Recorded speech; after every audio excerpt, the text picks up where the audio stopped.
বেগুন ভাজা, বিউলির ডাল, চাটনি আর সবার শেষে এই যে ভাত। গ্যাসের অবস্থা কি! হ্যাঁ, এখন গ্যাস পাওয়া যাচ্ছে না, কিন্তু আমাদের বাড়িতে একটা পদে কেউ খাবে না।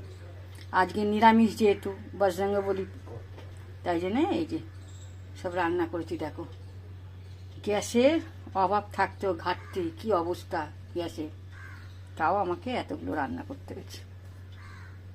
কেন বলো তো?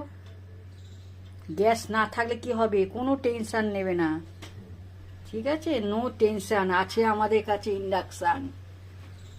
সুতরাং টেনশন করবেন না, আমাদের কাছে আছে ইন্ডাকশান। বন্ধুরা, তোমরা ভালো থাকো, সুস্থ থাকো, টেনশন একদম করবে না গ্যাসের জন্যে। আমাদের কাছে ইন্ডাকশান আছে, এই যে ইন্ডাকশান।